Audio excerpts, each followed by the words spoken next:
Kill la Kill atau dalam bahasa Jepangnya Kirura Kiru. Kill la Kill merupakan proyek serial anime original yang disutradarai oleh Hiroyuki Imaishi dan juga ditulis oleh Kazuki Nakashima. Semoga saya tidak membaca nama-nama itu. Nah, Kill la Kill merupakan proyek serial anime original pertama yang diproduksi oleh Studio Trigger. Nah, Kill la Kill menceritakan tentang apa sih? Kill la Kill merupakan serial yang menceritakan seorang gadis yang bernama Riko Matoi dalam pencarian dalang atau siapapun yang telah membunuh ayahnya. Nah, dalam pencarian atau langkah pertamanya untuk mencari siapapun ini, dia harus masuk ke dalam akademi yang bernama Honoji Academy. Nah, tanpa taunya si Riko Matoi harus ikut terbawa ke dalam konflik, perseteruan, permusuhan, perselisihan, dan bahkan pertarungan langsung yang sengit bersama Satsuki Kirin dan siapapun yang berada di Honoji Academy, di mana Riko Matoi mendapatkan informasi bahwa Satsuki Kirin dan siapapun yang berada di dekatnya memiliki sangkut paut yang misterius terhadap dalang pembunuh ayahnya, dan disitulah pertarungan, perselisihan, dan apapun itu yang sangat sengit dan tapi setidaknya enak dilihat itu sering terjadi, dan mereka bertarung menggunakan suatu kekuatan super yang disediakan oleh pakaian mereka. Bukan pakaian sembarangan, tapi pakaian unik. Bahkan pakaian ini susah dirusak, tidak mudah untuk dihancurkan, dan memiliki kemauan sendiri. Nah, apakah itu? Mari kita lihat ulasan selanjutnya. Tanpa basa-basi lagi, here we go! Kill la Kill!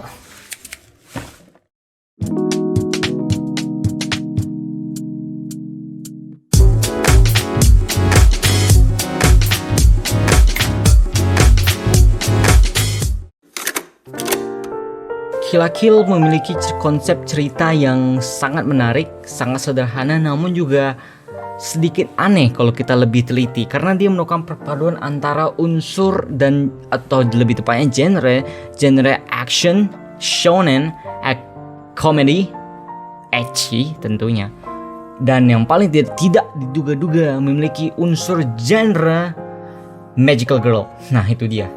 Tapi walaupun perpaduan yang mungkin sedikit wadidaw atau wow banget, dia dieksekusi dengan sangat baik. Karena itu juga, karena telah dieksekusi dengan baik, konsep cerita yang sangat segar dan menarik ini membuat Kill la Kill merupakan salah satu anime yang beda sendiri, unik, dan juga sangat seru untuk ditonton. Sehingga siapapun yang menontonnya itu merasa sangat melekat karena sangat memorable. Sesuatu yang paling beda itu menjadi sesuatu yang teringat, karena like someone have said this quote, Panji Pragiwaksono said, lebih beda itu lebih baik daripada lebih baik. Makanya itu cerita anime Kill la Kill ini merupakan salah satu yang paling beda, dan keseruan utamanya dalam menonton anime Kill la Kill adalah tentunya penulisan ceritanya yang sangat bagus, karakter, drama, dan actionnya. Jadi gini aja dulu. Cerita yang dimulai oleh Kill la Kill itu sebenarnya sangat sederhana. Ada seorang gadis ingin mencari pembunuhannya. Namun setelah ditempa dengan beberapa karakter, ditempa ulang dengan beberapa konflik, beberapa pertempuran, dan bahkan beberapa plot twist di dalam cerita ini, sehingga membuat cerita ini makin lama makin berbeda. Berbeda dalam arti yang baik tentunya.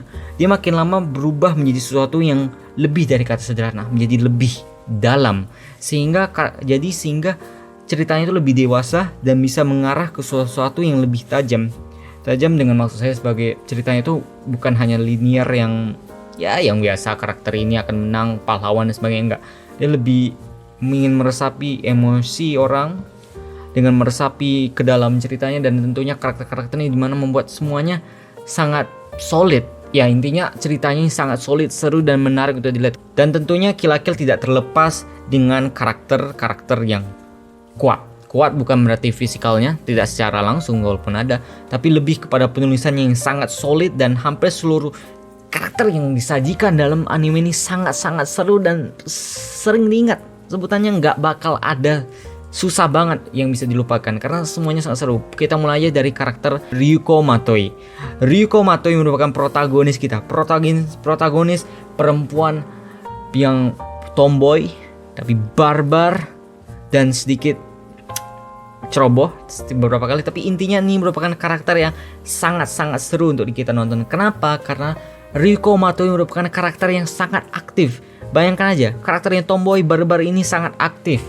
Dimana setiap kali kita muncul dengan karakter ini, setiap kali dia muncul dalam cerita ini, dia akan terus menerus mau tanpa ragu melakukan apapun yang dia merasa itu perlu untuk saat itu. Jadi dengan karakter yang seperti ini, dia akan terus menerus mengetes limitasi dia, dimana kalau sukses ya sukses, kalau gagal dia langsung backup dan langsung kembali rancang ulang kemana comeback counter attack-nya. Dan kenapa serunya? Karena ini dia tuh memiliki cerita yang konsisten. Karakternya ini konsisten. Dia tidak perlu lakukan flashback atau ke masa lalunya untuk mendapatkan dorongan untuk melakukan sesuatu di depannya lagi. Tentu enggak. Nah, karena dia konsisten dan bahkan walaupun diulang-ulang, selama cara pembawaannya yang selalu berbeda-beda, cara eksekusi konfliknya berbeda-beda, dan tentunya itu membuat ceritanya makin inventif dan kreatif. Makanya makin tetap seru walaupun mungkin agak kemiripan secara cara comebacknya. Dan setiap dia naik dan setiap kali dia meningkatkan dirinya sendiri, kita merasa sangat puas karena kita juga merasakannya. Dia merupakan karakter yang sangat seru untuk kita lihat karena dia memang fun dari awalnya, memang fun untuk kita lihat. Dan saya yakin Reiko Matoi merupakan salah satu karakter perempuan protagonis yang menjadi di top 10 atau mungkin top 20 karakter perempuan yang kuat. Dan tentunya ada karakter lain yang ingin saya sampaikan. Yang kedua ada Mako Mankanshoku.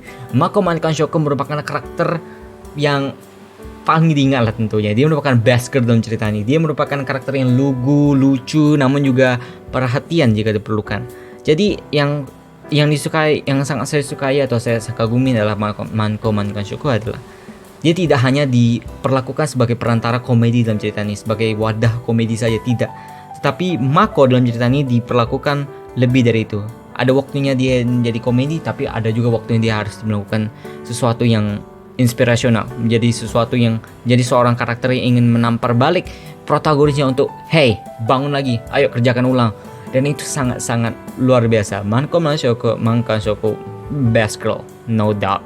Dan satu lagi karakter yang sangat saya sukai, mungkin melebihi Mako ataupun si protagonisnya, yaitu Satsuki Kiryuin. Nah, Satsuki Kiryuin merupakan rival terbesar dalam cerita ini. Merupakan salah satu karakter pendorong cerita ini untuk menjadi terus maju. Satsuki Kiryuin memiliki pendirian yang sangat ambisius, memiliki determinasi yang tinggi, tegas, cerdas, jenius, dan juga perhatian juga bila diperlukan. Dan dengan karakter ini juga Satsuki Kiryuin telah mendominasi dirinya sendiri. Walaupun dia muncul aja dalam ceritanya, mau nggak ngomong, dia bisa mendominasi scene itu, dia bisa mendominasi ceritanya karena pembawaan karismatik dia dengan juga pembawaan karakternya secara keseluruhan itu memang sangat-sangat luar biasa. Dan karena dia sangat berbeda dengan karakter tomboy Reiko Matoi, di mana Reiko Matoi lebih tomboy dan barbar, Satsuki Kiryuin lebih pendiam, tegas, dia lebih tegas namun lebih diam sebutannya. Mungkin ya gitu. Jadi karena saking berbedanya, ini kalau rival itu sangat terasa perbedaannya di mana itu membuat semuanya menjadi lebih seru. Dan makanya itu gue sangat suka banget Satsuki Kiryuin. Gitu aja Satsuki Kiryuin. Dan mungkin yang kalau gue bilang kekurangannya cerita ini mungkin lebih ke satu karakter aja, yaitu Ragyo Kiryuin. Dimana Ragyo Kiryuin memang merupakan villain yang kuat, villain yang baru, villain yang memang gak pernah kita lihat sebelumnya. Namun saja walaupun sesolid ceritanya telah bilang ke kita, hey ini adalah villain kalian, mestinya saja motivasinya belum bisa kita pahami secara jelas. Memang sudah ditulis dan memang sudah diperjelaskan motivasinya dengan sangat luar biasa dan sangat menarik. Hanya saja kita masih belum terpengaruhi untuk berpikir kalau sebagai dari perspektif seorang penjahatnya, atau kita ingin terpengaruh ikut dalam cerita penjahatnya, kita masih belum bisa terpengaruhi. Makanya itu mungkin agak disayangkan dalam cerita ini hanyalah Ragyo Kiryuinnya sebagai penjahat. Solid sebagai di karakter dunianya sendiri, tapi kalau kita bawakan ke dalam dunia kita sendiri, yaitu dunia realita kita sebagai manusia, konsep dia untuk menaklukkan para protagonisnya masih sedikit kurang matang gitulah. Jadi gitulah ceritanya, dengan gua sangat suka kali cerita yang disajikan oleh Kill la Kill. Kualitas anime yang diproduksi dan dihasilkan oleh anime Kill la Kill ini merupakan salah satu yang paling bagus dan paling bisa dinikmati di seluruh jangka waktu yang panjang. Yang paling menonjolnya adalah animasi yang disajikan oleh anime ini. Jadi perlu kalian ketahui rata-rata setiap studio animasi itu memberikan budget yang cukup pas-pasan pada project anime-anime yang sedang mereka tangani. Makanya itu cukup sering dalam suatu serial anime 20 atau 30%-nya itu kita mendapatkan adegan atau scene yang rada kaku, dimana kayak mungkin mukanya diam doang, matanya tegak dan semua tegak, tapi mulutnya ngomong kayak gitu ngomong. Walaupun saya tidak bilang itu buruk, nah itu kembali lagi bagaimana masing-masing mereka yang mengeksekusi idenya, tapi setidaknya kalian paham adegan-adegan kaku itu sering terjadi dan udah sebetulnya kayak ya biasa-biasa aja. Dan tentunya Kill la Kill ini berbeda sendiri. Dia tidak membiarkan limitasi itu sebagai sesuatu yang mengganggu, tapi limitasi itu dirangkul, di-embrace menjadi elemen yang unik dalam ini. Jadi Kill la Kill ini memang ada adegan-adegan kaku, tapi karena mereka embrace those idea, they embrace those element, itu menjadi sesuatu yang fun, menarik untuk kita lihat gitu. Jadi kalau kita bisa bosan dengan adegan kaku, ini enggak, kita bisa merasa lucu, fun, terhibur, dan sering sekali mereka buat tuh sebagai visual jokes like slapstick jokes gitu. Dan ya dan cukup fun. Misalnya kayak adegannya lagi mau mereka mau putar kemana, tentu kalau kita putar kepala kan kayak ada kepalanya kayak dari sini kayak ke sana kayak ada perspektifnya. Mereka terkadang membuat karakternya itu sebagai kertas, jadi sekali balik kayak seret gitu langsung jadi gitu, dan itu cepat, jadi kita nggak pernah merasa terganggu. Itu cepat, jelas, dan padat. Terlepas dari elemen fun jokes and whatever those are itu yang kaku itu, memang pada dasarnya keseluruhan animasi yang disajikan dalam anime Kill la Kill ini sangat-sangat luar biasa. Dia sangat fluid, dynamic, dan sangat indah untuk dilihat. Komposisi warna dan komposisi proporsional semua sangat terjaga, sangat rapi, dan sangat seru. Jadi kita sangat mudah sekali untuk memahami apapun yang dirasakan, emosi si karakter atau apapun yang ingin disampaikan pada kita. Dan itu sangat memudahkan. Itulah mengapa animasi itu sangat penting. Dan saya bilang animasi yang disajikan oleh Kill la Kill nih sangat-sangat luar biasa. Dan tentu saja Kill la Kill datang dengan desain-desain yang tidak kalah kerennya, malah sangat keren. Dari desain orangnya, karakternya, baju-bajunya, busana, senjatanya, dan bahkan hal-hal yang kita bisa bilang ecchi malah tak terlalu terkesan ecchi. Inilah makanya saya sangat jempolkan untuk anime Kill la Kill. Jadi gini, Kill la Kill memang memiliki unsur ecchi dan memang sering cukup menampilkan unsur ecchi, tapi gak pernah sekalipun kita merasa terganggu atau merasa ini beban.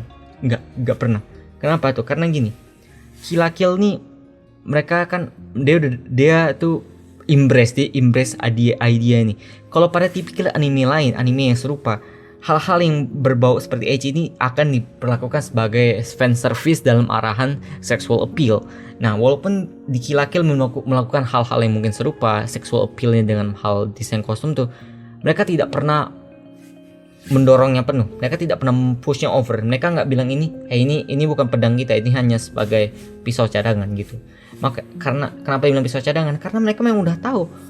Mereka tahu karakter mereka ini udah solid, ceritanya udah solid, dan konfliknya solid. Jadi pakaian yang busana ecchi dan apapun ini hanya sebagai hiasan kecil, dan itu tidak pernah mengganggu kita karena mereka membawakannya juga tidak asal-asalan. Memang sering ada konteks yang jelas, dan walaupun ada yang beberapa jokes itu tidak pernah terkesan kayak jokes yang buruk hanya for the sake of dia telanjang dan itu lucu. Enggak, dia membuatnya kayak fun aja gitu. Itu sangat seru dan luar biasa sekali. Gua nggak pernah sekalipun lihat anime yang bisa memutarbalikkan sesuatu yang ecchi dan sesuatu yang klise ecchi, apapun itulah, jadi sesuatu yang biasa saja dan menarik kalau kita lihat terus. Kill la Kill memiliki musik yang sangat luar biasa, diproduksi oleh sang dewa musik dari Jepang, bukan kipas dewa tapi sang dewa musik yaitu Hiroyuki Sawano. Wow, luar biasa suara itu.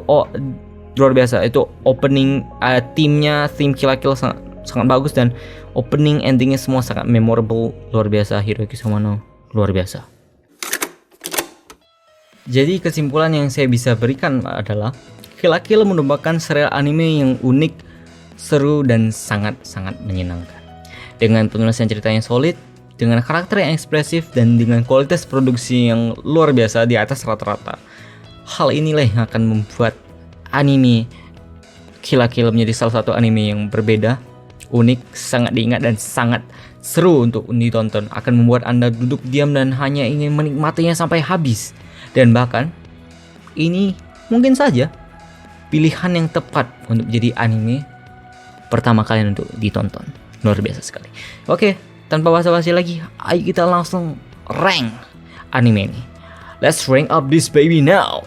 Kill la Kill gets a 92%. Yeah.